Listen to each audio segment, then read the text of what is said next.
ദൈവസന്നിധിയിൽ പ്രാർത്ഥന എത്തണമെങ്കിലും ദൈവത്തിൻ്റെ അടുക്കൽ നിന്ന് പ്രാർത്ഥനയ്ക്ക് ഉത്തരം ലഭിക്കണമെങ്കിലും നമ്മുടെ ഒരു കാര്യത്തിൽ മാറ്റം വന്നേ പറ്റത്തുള്ളൂ. അത് നമ്മുടെ മനോഭാവം അല്ലെങ്കിൽ നമ്മുടെ ഹാർട്ട്. അതിനകത്ത് മാറ്റം വരാതെ നമ്മുടെ പ്രേയറിൽ ദൈവം ഇറങ്ങി വരത്തില്ല, നമ്മുടെ യേശു ക്രിസ്തു ഇറങ്ങി വരത്തില്ല. അപ്പോൾ ഇവിടെ ഇരിക്കുന്ന പ്രിയ സഹോദരങ്ങളോട് പറയാനുള്ളത്, നമ്മൾ പ്രാർത്ഥിക്കുന്നുണ്ട്, സത്യമാണ്. പക്ഷേ ഉത്തരം നിങ്ങൾക്ക് കിട്ടുന്നുണ്ടോ എന്നുള്ളത് ചെക്ക് ചെയ്യണം. പ്രാർത്ഥിക്കുന്നുണ്ട്, അപ്പോൾ ചിലപ്പോൾ പറയും നിന്റെ സമയമായിട്ടില്ല. എന്നാൽ നിങ്ങൾ ഇപ്പോഴും വിശുദ്ധിയിൽ തന്നെയാണ്, ജീവിത വിശുദ്ധിയിൽ തന്നെയാണ്. നിങ്ങളുടെ ലൈഫിൽ കറയോ കളങ്കമോ വരാതെ നിങ്ങൾ സൂക്ഷിക്കുവാണ്. പക്ഷേ എന്നാലും പ്രാർത്ഥിച്ച വിഷയം കിട്ടിയില്ല എങ്കിൽ അതിനെപ്രതി ഭാരപ്പെടേണ്ട. കാരണം ഉചിതമായ സമയത്ത് ദൈവം അത് നടത്തി തന്നിരിക്കും. അത് ലേറ്റാകത്തുമില്ല, നടത്തി തന്നിരിക്കും. പക്ഷേ പ്രാർത്ഥനയ്ക്ക് ഉത്തരം കിട്ടിയില്ല എന്നതിനെ പ്രതി നമ്മൾ പിന്നെ വിശുദ്ധ ജീവിതമോ ദൈവസന്നിധിയിലുള്ള വേർപാടുകളോ ലംഘിച്ച് മനസ്സിനെ, ഹൃദയത്തെ നമ്മൾ വേറൊരു തരത്തിലേക്ക് മാറ്റുകയാണെങ്കിൽ ചിലപ്പോൾ കിട്ടിയില്ല എന്ന് വരും.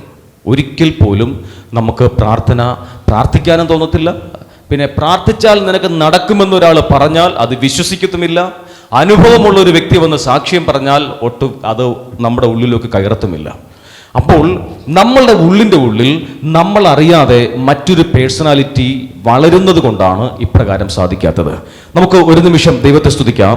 നമ്മുടെ പ്രാർത്ഥന തമ്പുരാന്റെ സന്നിധിയിൽ എത്തപ്പെടണം. അതിനു വേണ്ടിയിട്ട് പകരം ദൈവത്തിൻ്റെ ശബ്ദം നമുക്ക് കേൾക്കുകയും വേണം. അങ്ങനെ നമ്മുടെ പ്രിയപ്പെട്ടവനാണ് ദൈവമെന്നും ദൈവത്തിൻ്റെ പ്രിയപ്പെട്ടവരാണ് നിങ്ങൾ എന്ന പർട്ടിക്കുലർ വ്യക്തിയെന്നും നമുക്ക് തിരിച്ചറിവുണ്ടായേ പറ്റത്തുള്ളൂ. സ്തോത്രം, ഹല്ലേലൂയ. കരമുയർത്തി. അതുകൊണ്ട് ദൈവം ആഗ്രഹിക്കുന്ന തരത്തിൽ, ദൈവം ഉദ്ദേശിക്കുന്ന, നമ്മുടെ യേശുക്രിസ്തു ഉദ്ദേശിക്കുന്ന തരത്തിൽ നമ്മുടെ ലൈഫിന്റെ അകത്ത് വ്യത്യാസം സംഭവിക്കട്ടെ.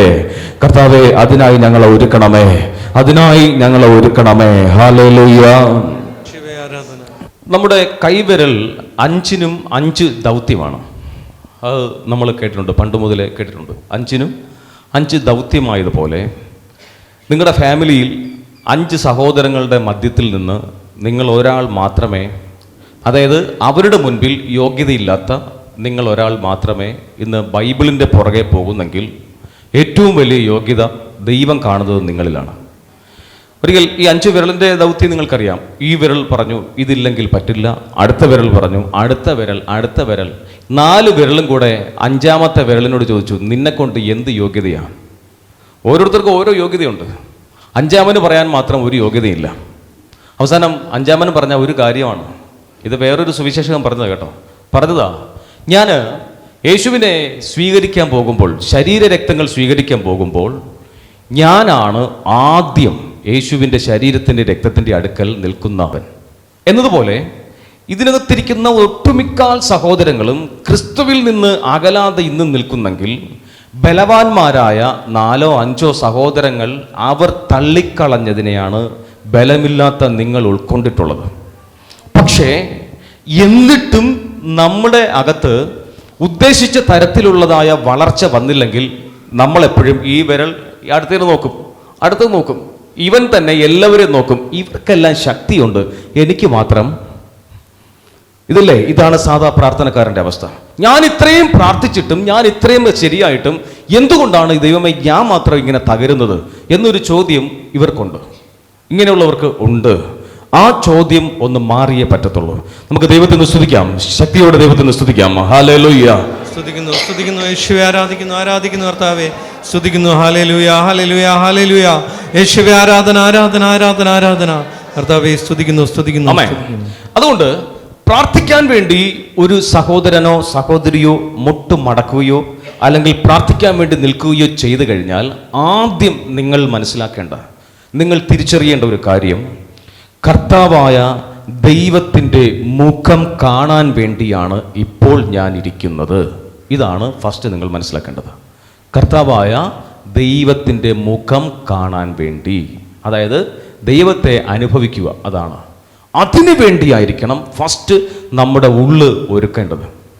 നിങ്ങൾ പ്രാർത്ഥിച്ചു. നിങ്ങൾ ദൈവസന്നിധിയിൽ പ്രാർത്ഥിക്കുന്നുണ്ടോ? ഉണ്ട്.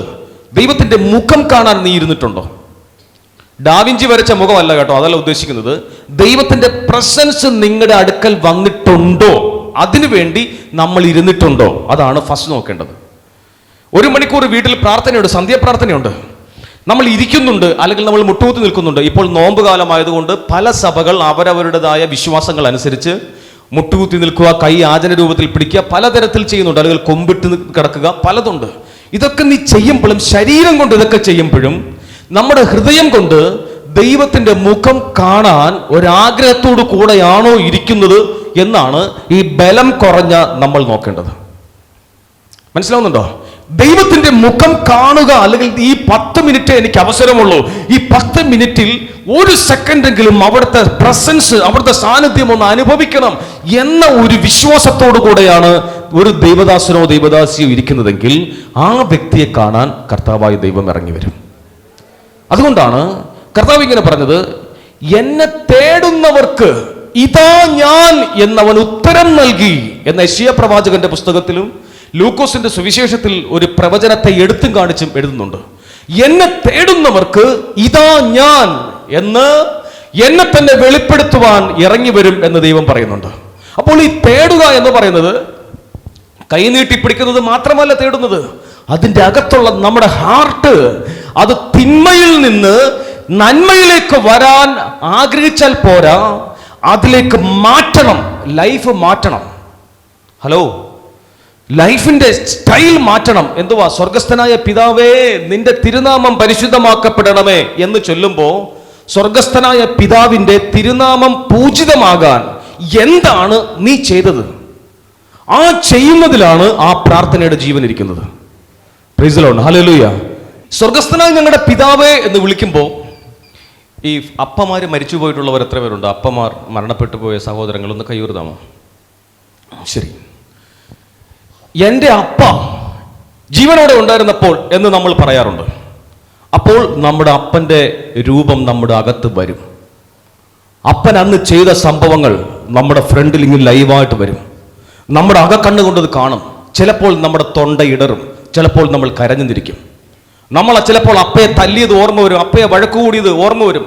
ചിലപ്പോൾ നിങ്ങൾ സാമ്പത്തികമായോ ആരോഗ്യമായോ ഉയർന്നത് അവരുടെ മരണത്തിന് ശേഷമായിരിക്കാം ചിലപ്പോൾ നിങ്ങൾ ഉയർന്നത്. അന്നേരം ആഗ്രഹിക്കും, എൻ്റെ ഉയർച്ച കാണാൻ എൻ്റെ അപ്പയ്ക്ക് സാധിച്ചില്ല എന്ന് പറഞ്ഞ് ഏങ്ങലടിക്കുന്നവരുണ്ടാകാം ഇതിനകത്ത്. അപ്പോൾ അപ്പയെക്കുറിച്ച് ഓർക്കുമ്പോൾ അപ്പയുടെ മുഖം നമ്മുടെ അകത്ത് വരുന്നെങ്കിൽ, കർത്താവായ സ്വർഗസ്ഥനായ ഞങ്ങളുടെ പിതാവേ നിന്റെ നാമം പൂജിതമാകണമേ എന്ന് പറയുമ്പോൾ ദൈവനാമം പൂജിതമാകാൻ നമ്മുടെ ക്യാരക്ടറിൽ എന്ത് മാറ്റം വരുത്തി, ഇവിടെയാണ് നമ്മുടെ അകത്ത് തെളിയേണ്ടത്. മനസ്സിലാവുന്നുണ്ടോ? ദൈവനാമം പൂജിതമാകണമേ എന്ന് പറയുമ്പോൾ അതിൽ കള്ളക്കടത്ത് നടത്തിയിട്ടും സ്വർഗസ്ഥനായ പിതാവ് ചൊല്ലുന്നവനുണ്ട്. ഇന്നലെ കൊല്ലത്തുനിന്ന് MDMA പിടിച്ചു. കൊല്ലത്തുനിന്ന് 50 ഗ്രാം ഈ കൊല്ലത്ത് കോളേജിൽ കൊണ്ടുവന്നതാണ്. ഇന്ന് ന്യൂസിലുണ്ടായിരുന്നു. നമുക്ക് പബ്ലിക്കായിട്ട് പറയാൻ പോലും നാണക്കേടാ. ആ തരത്തിലാണ് MDMA ഇപ്പോൾ കടത്തുന്നത്. കൊല്ലത്ത് ഒരു കോളേജ് സ്റ്റുഡൻ്റ് ഒരു സ്ത്രീയിൽ നിന്നാണ് പിടിച്ചത്. കഴിഞ്ഞ ദിവസം മറ്റൊരിടത്ത് നിന്ന് പിടിച്ചു. ഇപ്പോൾ ചാരായമൊന്നും ആർക്കും വേണ്ട, ഇപ്പം കഞ്ചാവും വേണ്ട, ഇപ്പം വരുന്നതല്ല MDMA. ഇതിനകത്ത് ഒരുപാട് ക്രിസ്ത്യാനി പിള്ളേരുമുണ്ട്. ഒരു ഈ അടിച്ചവരുടെ അനുഭവമാണ് കേട്ടോ, അടിച്ചിട്ടില്ല ഞങ്ങൾ. ഒരു തരിയൊന്ന് അടിച്ചു കഴിഞ്ഞാൽ 3 ദിവസമൊക്കെ ഉറങ്ങാതിരിക്കാന്നാണ് പറയുന്നത്. 3 ദിവസം. ഈ ജാഗരണ പ്രാർത്ഥനയ്ക്ക് രാത്രി ഇരിക്കുമ്പോൾ 1 മണി കഴിയുമ്പോൾ നമ്മുടെയൊക്കെ ഒരു അവസ്ഥയുണ്ട് ഒന്ന്. പക്ഷേ MDMA അടിച്ചിരുന്നു കഴിഞ്ഞാൽ 3 ദിവസം ഉറങ്ങാതിരിക്കും. ഒരു സ്മെല്ലും ഇല്ല, ഭയങ്കര പവറാണ്. ഇതാ പറയുന്നത്. പക്ഷേ അപ്പസ്തോലന്മാരിരുന്നത് മറുഭാഷ പറഞ്ഞപ്പോൾ മദ്യപിച്ചിട്ടാണെന്ന് ലോകം വിധി എഴുതി, അന്ധകാര ശക്തി വിധി എഴുതി. അന്ധകാര ശക്തി ഉള്ളവൻ പറഞ്ഞു പുതുവീഞ്ഞു കുടിച്ചിട്ട്. വീണ്ടും യുഗങ്ങൾ കഴിഞ്ഞ് ഉപവാസവും ഫാസ്റ്റിങ്ങും ഒക്കെ ഇരിക്കുന്നവരെ നോക്കി വിധി എഴുതി. അവൻ കള്ളടിച്ചിട്ടിരിക്കുക. കള്ളടിച്ചിട്ട് പറഞ്ഞാൽ മനസ്സിലായോ? ഇത് ഇനി സോഷ്യൽ മീഡിയയിൽ ഇത് വളരും, ഇതിൻ്റെ വളർച്ച ശക്തമാകും. ഇങ്ങനെയുള്ള സുവിശേഷം പറയുമ്പോൾ, സുവിശേഷം പറഞ്ഞുകൊണ്ട് നിൽക്കുന്ന ഒരു ദേവദാസൻ ഒരു 4 മണിക്കൂറാണ് നിൽക്കുന്നതെങ്കിൽ MDMAയുടെ പരസ്യം ലോകം മുഴുവൻ എത്തിക്കഴിഞ്ഞാൽ നോർമൽ മനുഷ്യൻ 45 മിനിറ്റ് നിൽക്കാൻ പറ്റത്തുള്ളൂ. 45 മിനിറ്റിൽ കൂടുതൽ ഒരുത്തൻ നിൽക്കുന്നെങ്കിൽ അവൻ എന്തിൻ്റെ അഡിക്റ്റാണ്? ലഹരി അടിച്ചിട്ട് വന്ന് നിൽക്കുന്നതാണെന്ന് അടുത്ത തലമുറ വിധി എഴുതും.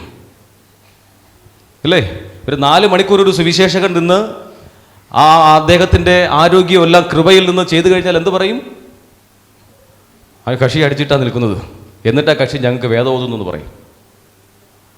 അപ്പോൾ അവസ്ഥ എന്തായിരിക്കും? ഈ തരത്തിൽ ജീവിക്കുന്നവൻ സ്വർഗസ്ഥനായ പിതാവ് ചൊല്ലുന്നുണ്ട്, അവനിൽ എന്ത് മാറ്റം വരും? അപ്പോൾ അങ്ങയുടെ നാമം പൂജിതമാകണമേ എന്ന് പറയുമ്പോൾ ദൈവനാമം പൂജിതമാകാൻ വേണ്ടിയിട്ടുള്ള ക്യാരക്ടർ നിന്റെ ലൈഫിൽ വന്നേ പറ്റത്തുള്ളൂ. സ്തോത്രം, ഹല്ലേലൂയ. എന്ന് വെച്ചാൽ എന്താണ്? ഈ വട്ടമേശ കൂടി കുടുംബങ്ങളെ കലക്കുന്ന പരിപാടിയിൽ നിന്ന് മാറണം. അടിയുണ്ടാക്കുന്ന സംഭവങ്ങൾ, പലിശയ്ക്ക് പലിശ മേടിക്കുന്നത്, ബ്ലൈഡ് കൊടുക്കുന്നത്, ഇങ്ങനെയുള്ള സംഭവങ്ങളിൽ നിന്ന് മാറണം. അങ്ങനെയുള്ള സംഭവങ്ങളിൽ നിന്ന് മാറിയിട്ട് വേർപാടെടുക്കണം. വേർപാടെടുത്തിട്ട് ദൈവമുഖം ദർശിക്കാൻ ഇരുന്നു കൊടുക്കണം. ഹല്ലേലൂയ. ദൈവമുഖം ദർശിക്കാൻ ഇരുന്നു കൊടുക്കുന്ന ഒരവസ്ഥ ഒരു മനുഷ്യന്റെ ലൈഫിൽ ഉണ്ടെങ്കിൽ, പ്രിയ സഹോദര സഹോദരി, നിന്റെ പ്രാർത്ഥനയ്ക്ക് നീ പ്രാർത്ഥിച്ചത് വഴി ദൈവരാജ്യവും നീയും തമ്മിലൊരു കണക്ഷൻ ആകാൻ ഇടയായി. അത് ആ ഒരു അനുഭവത്തിലേക്ക് എത്താൻ ഇടയാകും. സ്തോത്രം, ഹല്ലേലൂയ. സ്വർഗസ്ഥനായ ഞങ്ങളുടെ പിതാവേ എന്ന് വിളിക്കാൻ ഒരു ക്രിസ്ത്യാനി മനസ്സ് വച്ചാൽ അവൻ്റെ ലൈഫിൽ ആ ക്യാരക്ടർ ബലപ്പെടണം. എല്ലാ ദൈവങ്ങളും ഒന്നാണ് എന്ന് പറഞ്ഞിട്ട് സ്വർഗസ്ഥനായ പിതാവ് എന്ന് വിളിച്ചാൽ നിന്റെ വിളി കേൾക്കാൻ സ്വർഗത്തിലൊരു പിതാവ് ഉണ്ടാകത്തില്ല. നിങ്ങൾ മനസ്സിലാക്കേണ്ടത്, പ്രിയപ്പെട്ടവരെ, നമ്മളെ പലരെയും സാത്താൻ ഉപയോഗിക്കും ഈ വിധത്തിൽ വഞ്ചിക്കാൻ. അപ്പോഴും നിന്റെ അകത്ത് ദൈവമുഖം തന്നെ കണ്ടാൽ മതി എന്ന ഒരു തീരുമാനത്തിലാണ് നിൽക്കുന്നതെങ്കിൽ, നിങ്ങൾ പ്രാർത്ഥിക്കുന്നതിന് മുമ്പേ ഇതാ ഞാൻ എന്നവൻ ഉത്തരം തരാൻ ഇറങ്ങി വന്നിരിക്കും. കറക്റ്റ് റൂട്ടിലാണ് ഒരു ദൈവദാസൻ ജീവിക്കുന്നതെങ്കിൽ, സ്തോത്രം, ഹല്ലേലൂയ. അവിടെ ഓരോ മനുഷ്യനെയും വിളിക്കണ്ട, ഓരോ ബ്രദർമാരെയും നിങ്ങൾ വിളിക്കാൻ നിൽക്കണ്ട. നിങ്ങൾക്ക് വിളിച്ചാൽ ആരെയും കിട്ടത്തില്ലെങ്കിലും നിങ്ങൾക്ക് വിളിച്ചാൽ എപ്പോഴും നിങ്ങളുടെ മുമ്പിൽ നിൽക്കുന്ന ഒരു സ്വർഗസ്ഥനായ ദൈവം ഉണ്ടായിരിക്കും. Praise the Lord, hallelujah. ഹൃദയം തുറന്ന് സ്വർഗസ്ഥനായ പിതാവെന്ന് വിളിക്കാൻ പറ്റുമെങ്കിൽ വായുകളെ തുറന്ന് വിശ്വാസത്തോടെ ആ ദൈവത്തിന്റെ സന്നിധിയിൽ നമ്മുടെ പ്രാർത്ഥന എത്തണം. ആശ്ലിയുടെ വിശ്വാസത്തെ ഇങ്ങനെ മാറ്റുരയ്ക്കുന്ന ലൈഫാണ്. വിശ്വാസത്തെ മാറ്റുരയ്ക്കും. ദൈവമുണ്ടോ, ദൈവമുണ്ടോ, ദൈവമുണ്ടോ, ഈ ചോദ്യമായിരിക്കും. ദൈവമുണ്ട് എന്ന് തന്നെ നിങ്ങളുടെ മറു മനസ്സ് പറയണം. ഒരു തരത്തില് നമ്മുടെ ലൈഫ് ദൈവമുണ്ടോ എന്ന് ചോദിക്കുമ്പോൾ മറുതലത്തിൽ ദൈവമുണ്ട് എന്ന് തന്നെ പറയണം. അങ്ങനെ നെഗറ്റീവ് മൈൻഡിനെ നിങ്ങളുടെ വിശ്വാസത്തിന്റെ ശബ്ദത്താൽ ഇടിച്ചു താഴ്ത്തണം. ദൈവമുണ്ടോ? ഉണ്ട്. എന്നിട്ട് എവിടെ? ദൈവമുണ്ട്, എന്റെ ജീവിതത്തിൽ ഉണ്ട്. എന്നിട്ട് എവിടെ എന്നൊരാൾ ചോദിക്കും. ദൈവമുണ്ട്. ദൈവം ഇറങ്ങി വരും. എപ്പോ വരും? ദൈവം കറക്റ്റ് സമയത്ത് ഇറങ്ങി വരും. എപ്പോ ഇറങ്ങി വരും? തീച്ചുളയ്ക്കകത്ത് ഇടുന്നതിന് മുമ്പൊന്നും വന്നില്ല. കൈകാലുകൾ ബന്ധിച്ചപ്പോഴും വന്നില്ല. തീച്ചുളയ്ക്കകത്ത് ഇട്ടപ്പോ അവിടെ ഇറങ്ങി വന്നു നാലാമതൊരുവൻ. സ്തോത്രം. ദൈവമുണ്ടോ നിനക്ക്? ഉണ്ട്, എന്റെ ജീവിതത്തിൽ ദൈവമുണ്ട്. ഇതൊരു വിശ്വാസിയുടെ ശബ്ദമായിരിക്കണം. സ്തോത്രം. അവിടെയാണ് ഒരുവന്റെ അകത്ത് ദൈവരാജ്യം വളരുന്നത്. അവൻ അപ്പോഴേ ദൈവമുഖം ദർശിക്കത്തുള്ളൂ. ദൈവത്തെ സ്തുതിക്കാമോ? ഹല്ലേലൂയ. സ്തുതിക്കുന്നു, സ്തുതിക്കുന്നു, സ്തുതിക്കുന്നു, സ്തുതിക്കുന്നു. യേശുവേ, ആരാധന, ആരാധന, ആരാധന, ആരാധന. കർത്താവേ, സ്തുതിക്കുന്നു. എന്റെ ദിനവൃത്താന്തം 7-ാം അധ്യായം 13 മുതലുള്ള വാക്യങ്ങൾ ഒന്ന് നോക്കാമോ? 2 ദിനവൃത്താന്തം 7:13 മുതൽ. ഞാൻ മഴ തരാതെ ആകാശം അടയ്ക്കുകയോ ദേശത്തെ കൃഷി നശിപ്പിക്കുവാൻ വെട്ടുക്കിളിയെ നിയോഗിക്കുകയോ എന്റെ ജനത്തിനിടയിൽ മഹാമാരി അയക്കുകയോ ചെയ്യുമ്പോൾ, ഏതെങ്കിലും തരത്തിലുള്ള ഭൗതിക സാമ്പത്തിക നഷ്ടങ്ങൾ ലൈഫിൽ വന്നു കഴിഞ്ഞാൽ, ഭൗതിക സാമ്പത്തിക നഷ്ടങ്ങൾ ഏതെങ്കിലും തരത്തിൽ നമ്മൾ ഫേസ് ചെയ്യുകയാണെങ്കിൽ, പ്രിയപ്പെട്ടവരെ ശ്രദ്ധിക്കുക, നമ്മുടെ ശരീരം, നമ്മുടെ ആരോഗ്യം, നമ്മുടെ വിശ്വാസം, ഇങ്ങനെ സകലതും ഭൗതിക ഉയർച്ചയ്ക്ക് തടസ്സമായി നിൽക്കുകയാണെങ്കിൽ, അങ്ങനെയുള്ളവർ എന്ത് ചെയ്യണം? എന്റെ നാമം പേറുന്ന എന്റെ ജനം. നിങ്ങൾക്ക് മഴയില്ല, വെട്ടുകിളി വന്നു, ശരീരം പ്രശ്നമായി, ഇങ്ങനെ വന്നു കഴിഞ്ഞാൽ എന്താണ്? എന്റെ നാമം പേറുന്ന എന്റെ ജനം. അതെങ്ങനാ എന്റെ നാമം പേറുന്ന എന്റെ ജനം? യഹോവ എന്ന നാമം എങ്ങനെ പേറാൻ പറ്റും? യേശു എന്ന നാമം എങ്ങനെ വഹിക്കാൻ പറ്റും? ഒരു ബാഡ്ജിൽ എഴുതി ഇങ്ങനെ ഒട്ടിക്കുന്നതാണോ? അതാണ് അങ്ങയുടെ നാമം പൂജിതമാകണമേ എന്ന് പറഞ്ഞില്ലേ? ആ നാമത്തെ പൂജിതമായി കൊണ്ടു നടക്കുന്ന ഒരു ജനമുണ്ട്. അതെങ്ങനാ? അതാണ് ലൈഫ് സ്റ്റൈൽ ചേഞ്ച് വരുന്നത്. Hallelujah, hallelujah, hallelujah. താഴോട്ട് വായിച്ചോ.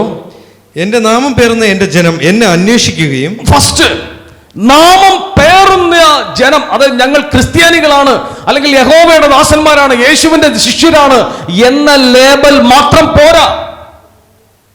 ആ ലേബൽ മാത്രം പോരാ. പകരം ആ നാമം പേറുന്ന ഒരു സമൂഹം, വേർതിരിക്കപ്പെട്ട ഒരു സമൂഹം, ആ സമൂഹം എന്ത് ചെയ്യണം? ആ ജനം എന്നെ അന്വേഷിക്കുക. ഫസ്റ്റ് ദൈവത്തെ അന്വേഷിക്കണം. ഫസ്റ്റ് ചെയ്യേണ്ടത് മൊബൈൽ എടുത്ത് ഇങ്ങോട്ട് ബ്രദർമാർ ആരെ കിട്ടും അല്ല. ഒരു വിഷയം ഫസ്റ്റ് അങ്ങോട്ട് വന്നു കഴിഞ്ഞാൽ, ഒരു ദേശത്ത് വെട്ടുകിളിയോ ക്ഷാമമോ പകർച്ചവ്യാധിയോ നിന്റെ ഫാമിലിക്കകത്ത് വന്നു കഴിഞ്ഞാൽ, നീ ദൈവത്തിന്റെ തെരഞ്ഞെടുക്കപ്പെട്ട കുടുംബത്തിലെ മെമ്പർ ആണെങ്കിൽ ആദ്യം ദൈവത്തിന്റെ മുഖം അന്വേഷിക്കണം. ആദ്യം ഓടേണ്ടത് ദൈവസന്നിധിയില്ല. പോയി മുട്ടുമടക്കണം. ദൈവമേ, എന്റെ ഫാമിലിയിൽ തകർച്ചയാണ്, മക്കൾ തകർച്ചയാണ്, ജീവിത പങ്കാളി തകർച്ചയാണ്. ദൈവസന്നിധിയിലാണ് ആദ്യം മുട്ടുമടക്കേണ്ടത്, ദൈവത്തെ അന്വേഷിക്കേണ്ടത്, ഫസ്റ്റ് ചെയ്യേണ്ടത്. അവിടെയാണ് മനുഷ്യരാൽ അസാധ്യമായത് സാധ്യമാക്കി തരാൻ ദൈവത്തിന് ശക്തിയുള്ളത്. ഹല്ലേലൂയ. നിങ്ങൾ എന്താ, ജോലിയൊന്നും നടക്കുന്നില്ല, കൃഷിയൊന്നും നടക്കുന്നില്ല, മണ്ണ് കൊണ്ടുവാ, മണ്ണ് കൊണ്ടുവരും. വീട്ടിൽ നിന്ന് വെള്ളം കൊണ്ടുവാ, വെള്ളം കൊണ്ടുവരും. സർട്ടിഫിക്കറ്റ് കൊണ്ടുവാ, സർട്ടിഫിക്കറ്റ് കൊണ്ടുവരും. ദൈവദാസന്റെ വിശ്വാസം എന്താ? ഇവർ ദൈവത്തിന്റെ മുമ്പിൽ പ്രാർത്ഥിച്ചു മടുത്തു, ഇനി ദൈവദാസൻ ഞാൻ കൂടെ പ്രാർത്ഥിക്കാം എന്നാ. അതുകൊണ്ടാണ് ദൈവദാസർ കരങ്ങൾ ഉയർത്തി പ്രാർത്ഥിക്കുന്നത്. എന്നാൽ നമ്മളാണെങ്കിലോ, ഇതൊക്കെ ബ്രദർമാര് പ്രാർത്ഥിച്ച് ഇപ്പം കിട്ടും, ഒന്നും കിട്ടത്തില്ല. നീ ആദ്യം ദൈവത്തിന്റെ മുമ്പിൽ മുട്ടുമടക്ക്, എന്നിട്ട് നീ ദൈവദാസന്മാരുടെ മുമ്പിൽ കൊണ്ടുപോവാ. അപ്പോൾ ആദ്യം ദൈവത്തെ അന്വേഷിക്കുന്ന ഉത്തരവാദിത്വം നിനക്കുണ്ടാകും. അവിടെയാണ് ദൈവത്തെ അന്വേഷിക്കണമെങ്കിൽ എന്താണ്? ദൈവത്തിന്റെ നാമം പേറണം. ദൈവനാമം നമ്മുടെ ലൈഫിൽ വരണമെങ്കിൽ കള്ളക്കടത്തിൽ നിന്ന് മാറണം, അല്ലെങ്കിൽ വൃത്തികെട്ട ലോകത്തിന്റെ ജഡിക ജീവിതത്തിൽ നിന്ന് മാറിപ്പോകണം. അതിപ്പോ എങ്ങനെയാ മാറാൻ പറ്റുന്നത്? ഡൈനിങ് ടേബിൾ കണ്ടിട്ടുണ്ടോ? അതെന്ത് ചോദ്യമാണ്? ഡൈനിങ് ടേബിൾ, വിഭവസമൃദ്ധമായ സദ്യ. ഞങ്ങൾക്ക് അമ്മാമ്മ ഇങ്ങനെ വിഭവസമൃദ്ധമായ സദ്യ ഒരുക്കും. ഇവിടെ കഴിയുമ്പോൾ ഞങ്ങൾക്ക് നല്ല സദ്യയുണ്ട്. ഒരുക്കുമ്പോൾ കുറച്ച് കളിമൺ പാത്രങ്ങളും, പിന്നെ എന്നൊക്കെ സ്റ്റീൽ പാത്രം, പിന്നെ ഏതെണ്ടൊക്കെ ഫൈബർ പാത്രം, പിന്നെ അലുമിനിയം പാത്രം, മൺചട്ടി, ഇതൊക്കെ അവിടെ ഉണ്ട്. ബ്രദേഴ്സ് വന്നിരിക്കുമ്പോൾ മൺചട്ടി കൊണ്ട് ഫ്രണ്ടിൽ വെച്ച് തരുമോ? നിങ്ങളുടെ വീട്ടിൽ വരുമ്പോൾ നിങ്ങൾ വെച്ച് തരുമോ? പക്ഷേ ഇപ്പോഴത്തെ സ്റ്റൈൽ മാറി, ഇപ്പോൾ മൺചട്ടിയായി. ഏറ്റവും വെലുപിടിപ്പുള്ള പാത്രമല്ലേ വയ്ക്കത്തുള്ളൂ. ഏറ്റവും നല്ല പാത്രം ഇങ്ങനെ വച്ച്, ആ പാത്രത്തിൽ ചിക്കനും മട്ടനും ബീഫും വെജിറ്റബിൾസും മീനും ഒക്കെ ഇങ്ങനെ വെച്ചിട്ട്, അതിൻ്റെ കൂടെ ഒരു പാത്രം കൂടെ നിങ്ങൾ കൊണ്ടുവയ്ക്കും. ഏത് പാത്രം? വേസ്റ്റ് പാത്രം കൂടെ കൊണ്ടുവയ്ക്കും. നമ്മൾ കഴിച്ചിട്ട് ബാക്കി വയ്ക്കുന്ന പാത്രം. കുറച്ച് കഴിയുമ്പോൾ തൊട്ടിപ്പുറത്ത് അമ്മൂമ്മയുടെ വീട്ടിൻ്റെ അടുക്കൽ ഒരു പട്ടി ഉണ്ടാവും. അവൻ്റെ പേര് ടുട്ടുമോൻ എന്നായിരിക്കും. നമ്മൾ വേസ്റ്റാക്കി വെച്ചത് ടുട്ടുമോൻ ടേസ്റ്റായിട്ട് അടിക്കുന്നതാണ്, നല്ല ടേസ്റ്റായിട്ട്. അതിനകത്ത് ഇച്ചിരി ചാറും കൂടെ ഒഴിച്ച് ഇച്ചിരി ചോറും കൂടി ഇട്ട് കഴിഞ്ഞാൽ നമ്മുടെ വേസ്റ്റ് ടുട്ടുമോൻ എന്താണ്? ടേസ്റ്റ്. ഇതുപോലെ ലോകത്തിൻ്റെ കുറേ വേസ്റ്റുകൾ ക്രിസ്ത്യാനിക്ക് ടേസ്റ്റായി കിടക്കുകയാണ്. ലോക സന്താനം തുപ്പിയിട്ട കുറച്ച് വേസ്റ്റുകളുണ്ട്. അത് വേർതിരിക്കപ്പെട്ട ക്രിസ്ത്യാനി അവൻ്റെ ടേബിളിൽ വെച്ചിട്ടുണ്ട്, എടുത്ത് ഉപയോഗിക്കാൻ വേണ്ടിയിട്ട്. അങ്ങനെയുള്ളവരിൽ ക്രിസ്തുവിൻ്റെ നാമം പേർന്നവരല്ല. ഹലോ ഹലോ ക്രിസ്തുവിൻ്റെ നാമം പേറണമെങ്കിൽ വേസ്റ്റിനെ വേസ്റ്റായിട്ട് തന്നെ കാണണം. സ്തോത്രം, ഹല്ലേലൂയ. മാറ്റിവെക്കേണ്ട ഉപദേശത്തെയും മാറ്റിവെക്കേണ്ട വിശ്വാസത്തെയും മാറ്റിവെക്കേണ്ട കൾച്ചറുകളെയും മാറ്റിവെച്ചിട്ട് ദൈവനാമത്തിന് യോഗ്യമായിട്ടുള്ള വിശുദ്ധ ജീവിതത്തിന് വിശുദ്ധ പാത്രങ്ങളായി മാറിയേ പറ്റത്തുള്ളൂ നമ്മള്. സ്തോത്രം, ഹല്ലേലൂയ. ദൈവത്തെ സ്തുതിക്കാമോ? ഹല്ലേലൂയ. അതാണ് ദൈവത്തെ അന്വേഷിക്കുന്നത്. അങ്ങനെ അന്വേഷിക്കുന്നവൻ, അടുത്ത്, എന്റെ നാമം പേർന്ന എന്റെ ജനം എന്നെ അന്വേഷിക്കുകയും തങ്ങളെ തന്നെ എളിമപ്പെടുത്തി പ്രാർത്ഥിക്കുകയും തങ്ങളുടെ ദുർമാർഗങ്ങളിൽ നിന്ന് പിന്തിരിയുകയും ചെയ്താൽ ഞാൻ. എളിമപ്പെടുക എന്ന് പറയുന്നത് യേശുക്രിസ്തു നമുക്ക് കാണിച്ചിരുന്ന ഒരു ഉപമയുണ്ട്. രണ്ടുപേർ പ്രാർത്ഥിക്കാൻ പോയി, ഒരാൾ ഫരിസേയൻ, ഒരാൾ ചുങ്കക്കാരൻ. മത്തായിയുടെ സുവിശേഷത്തിൽ യേശുക്രിസ്തു കാണിച്ചു തരുന്നുണ്ട്. വാരി കോരി കൊടുക്കുന്നു. ഫരിസേയൻ പ്രാർത്ഥിച്ചു, ഞാൻ ഉപവാസം എടുക്കുന്നു, ദശാംശം കൊടുക്കുന്നു, എല്ലാം ചെയ്യുന്നുണ്ട്, അതുകൊണ്ട് ദൈവമേ നിന്റെ മുമ്പിൽ ഞാൻ കറക്റ്റാണ് എന്ന് പ്രാർത്ഥിക്കുന്നു. എന്നാൽ മറ്റൊരുത്തൻ പോയിട്ട് സ്വർഗത്തിലേക്ക് നോക്കാൻ പോലും മടിച്ച്, കർത്താവേ പാപിയായ എന്നോട് കരുണയുണ്ടാകണമേ എന്ന് പ്രാർത്ഥിക്കുന്നു. യേശു പറഞ്ഞു, ഇതിലാരാണ് ദൈവസന്നിധിയിൽ കറക്റ്റായത് എന്ന് യേശു പറഞ്ഞു, ആ ചുങ്കക്കാരനാണ് ദൈവസന്നിധിയിൽ കറക്റ്റായത്. ഫരിസേയന്റെ പ്രാർത്ഥന ദൈവത്തിന് മുമ്പിൽ എത്തിയിട്ടേ ഇല്ല. രണ്ടുപേരും ദേവാലയത്തിനകത്തെത്തി മനുഷ്യരുടെ മുമ്പിലെത്തി. പക്ഷേ പ്രാർത്ഥന ചുങ്കക്കാരൻ്റെ ദൈവസന്നിധിയിൽ എത്തിയുള്ളൂ. അതാണ് ലൈഫ് സ്റ്റൈൽ മാറ്റുന്നത്. ഇതാണ് എളിമപ്പെട്ടുള്ള പ്രാർത്ഥന, എളിമപ്പെടുത്തിയുള്ള പ്രാർത്ഥന. അപ്പോൾ പ്രാർത്ഥനയ്ക്ക് ഉത്തരം കിട്ടാത്തത് ഈ എളിമപ്പെടലില്ലെങ്കിൽ കിട്ടത്തില്ല. ഫരിസേയനെ നോക്കുമ്പോൾ ദൈവമില്ലെങ്കിലും സമ്പത്തുണ്ട്, അവന് അറിവുണ്ട്, അവന് പഠിപ്പുണ്ട്, പണം ഉണ്ടാക്കാനുള്ള എല്ലാ വഴിയുമുണ്ട്. ചുങ്കക്കാരനെ സംബന്ധിച്ച് അതിനേക്കാൾ പവറാണ്. ഒരു കസ്റ്റംസ് ഓഫീസറിനെ പോലെ ഉള്ള പവറിലിരിക്കുന്നവനാണ് ചുങ്കക്കാരൻ. പക്ഷേ നാട്ടുകാരെല്ലാം അവനെ വെറുത്തു, നാട്ടുകാരെല്ലാവരും അവനെ പുറത്തു കളടച്ചു. അവൻ്റെ വീട്ടിൽ ആരും ഭക്ഷണം കഴിക്കാൻ പോകത്തില്ല, അവൻ്റെ വീട്ടിൽ ആരും അന്തിയുറങ്ങാൻ പോകത്തില്ല. അവനെ വെറുത്തു. ശപിക്കപ്പെട്ടവനെന്ന് പറഞ്ഞവൻ ദൈവാലയത്തിൽ പോയിട്ട്, ദൈവമേ പാപിയായ എന്നോട് കരുണയുണ്ടാകണം എന്ന് പറഞ്ഞ പ്രാർത്ഥന എളിമപ്പെട്ടുള്ള പ്രാർത്ഥന. അപ്പോൾ ആ പ്രാർത്ഥിക്കാൻ തമ്പുരാന്റെ മുമ്പിൽ ഇരിക്കുന്നതിന് മുമ്പ് തന്നെ നമ്മുടെ ശരീരം ശുദ്ധിയാക്കുന്നതോടൊപ്പം നമ്മുടെ ഹൃദയവും ശുദ്ധി ചെയ്യണം നമ്മൾ. സ്തോത്രം. ഹൃദയശുദ്ധി ഉണ്ടാകണം. ഹൃദയശുദ്ധിയുള്ളവൻ ഭാഗ്യവാൻ, അവൻ ദൈവത്തെ കാണും. പ്രാർത്ഥിക്കാനിരിക്കുമ്പോൾ ദൈവത്തെ കാണുന്നതാണ് ഏറ്റവും വലിയൊരു അനുഭവം. അത് ഹൃദയശുദ്ധി ഉണ്ടാകണം. സ്തോത്രം. ഹല്ലേലൂയ. അതാണ് ലൈഫിന്റെ മാറ്റം. ദൈവത്തോട് പ്രാർത്ഥിക്കാം. ദൈവത്തോട് പ്രാർത്ഥിക്കാമോ? സ്തുതിക്കുന്നു, സ്തോത്രം ചെയ്യുന്നു, സ്തുതിക്കുന്നു, സ്തോത്രം ചെയ്യുന്നു, സ്തുതിക്കുന്നു, സ്തുതിക്കുന്നു, സ്തുതിക്കുന്നു, സ്തുതിക്കുന്നു, സ്തുതിക്കുന്നു, സ്തുതിക്കുന്നു, സ്തുതിക്കുന്നു, ആരാധിക്കുന്നു. ബാക്കി വായിച്ചോ, സ്പീഡ് വായിച്ചോ. എളിമപ്പെടുത്തി പ്രാർത്ഥിക്കുകയും തങ്ങളുടെ ദുർമാർഗങ്ങളിൽ നിന്ന് പിന്തിരികുകയും ചെയ്താൽ ഞാൻ സ്വർഗത്തിൽ നിന്ന് അവരുടെ പ്രാർത്ഥന കേട്ട് അവരുടെ പാപങ്ങൾ ക്ഷമിക്കുകയും അവരുടെ ദേശം സമ്പുഷ്ടമാക്കുകയും ചെയ്യും. അപ്പൊ കണ്ടോ, പ്രാർത്ഥന കേട്ട് പാപം ക്ഷമിക്കും. പാപം ക്ഷമിക്കാവുന്ന വിധത്തിലായിരിക്കണം നമ്മുടെ പ്രാർത്ഥന. അതായത് പ്രാർത്ഥന സ്റ്റാർട്ട് ചെയ്യുമ്പോൾ തന്നെ പശ്ചാത്താപം ഉണ്ടാകണം. ദൈവത്തിൻ്റെ മുമ്പിൽ പശ്ചാത്തപിക്കണം. ദൈവമേ, ഞാൻ ചെയ്തു പോയ തെറ്റ് എന്നോട് ക്ഷമിക്കണം. തെറ്റ് എന്താണെന്ന് നിങ്ങൾ ഓർക്കണം. മനുഷ്യർക്കെതിരെ ചെയ്തതാണെങ്കിലോ, മക്കൾക്ക് ദൈവത്തിനെതിരെ ചെയ്തതാണെങ്കിലോ, സ്വയത്തിനെതിരെ ചെയ്തതാണെങ്കിലോ ഉള്ള പാപങ്ങളെ ഓർത്ത്, കർത്താവേ എന്നോട് ക്ഷമിക്കണമേ, തിരുമുഖത്തേക്ക് നോക്കാൻ, തിരുമുഖം വെളിപ്പെടാൻ തക്കവണ്ണം എന്നെ ഒരുക്കണമേ എന്ന ലെവലിലാണ് ഒരാളിൻ്റെ ലൈഫിൽ നടക്കുന്നതെങ്കിൽ. രണ്ടാമത്, പ്രവൃത്തികൾ വെറുക്കാതെ, പ്രവൃത്തികൾ ദൈവമേ ഞാൻ ചെയ്ത പ്രവൃത്തി ഓർത്ത് ദുഃഖിക്കുന്നു, ഞാൻ അങ്ങനെ പറഞ്ഞതിനെ ഓർത്ത് ദുഃഖിക്കുന്നു എന്ന് പറഞ്ഞിട്ട് നാളെ വീണ്ടും അതുപോലെ പറയാനും നാളെ വീണ്ടും അതുപോലെ പ്രവർത്തിക്കാനും പോയാൽ കാര്യമുണ്ടോ? അപ്പോൾ അതാണ് ശ്രദ്ധിക്കേണ്ടത്. അപ്പോൾ പ്രവൃത്തികളെ ഓർത്ത് ദുഃഖിക്കുന്നതിന് പകരം ആ പെരുമാറ്റത്തെ തന്നെ ഉപേക്ഷിച്ച് ദൈവത്തോട് ചേരണം. അങ്ങനെയുള്ള പ്രവൃത്തികൾ ഉപേക്ഷിച്ചിട്ട് ദൈവത്തോട് ചേരണം. അവിടെയാണ് നമ്മുടെ പ്രേയറിന് ഉത്തരം കിട്ടുന്നത്. തങ്ങളെ തന്നെ എളിമപ്പെടുത്തി ദുർമാർഗങ്ങളിൽ നിന്ന് പിന്തിരിഞ്ഞ് എന്നോട് പ്രാർത്ഥിച്ചാൽ സ്വർഗത്തിൽ നിന്ന് ഞാനത് കേട്ട് അവർക്ക് ഉത്തരം തന്നിരിക്കും. സ്തോത്രം. രണ്ടു കൂട്ടം കാര്യങ്ങളാണ് ഈ തരത്തിൽ ജീവിച്ചാൽ, രണ്ടു കൂട്ടം കാര്യങ്ങളാണ് ഇതിനകത്ത് സംഭവിക്കുന്നത്. ഇങ്ങനെ പ്രാർത്ഥിക്കുന്ന വ്യക്തിക്ക് രണ്ടു കൂട്ടം കാര്യങ്ങൾ.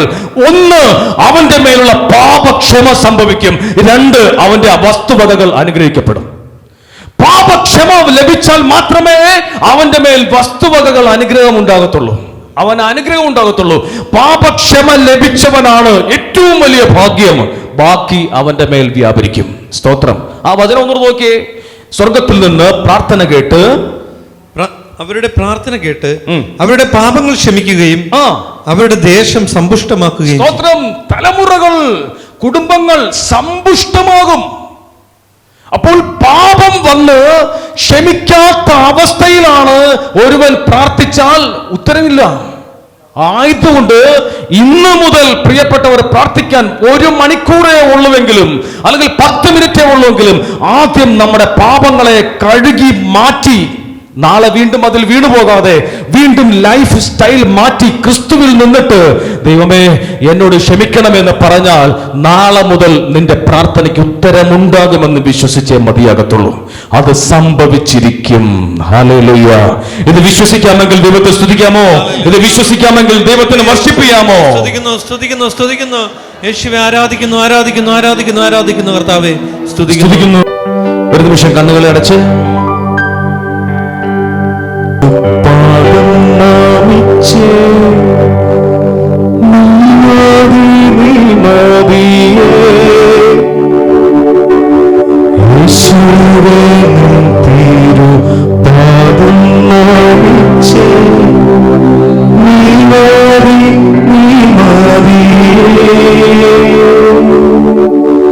എപ്പോഴും നിന്നെ പാടി സ്തുതിച്ച ആനന്ദ സ്തുതിക്കുന്നു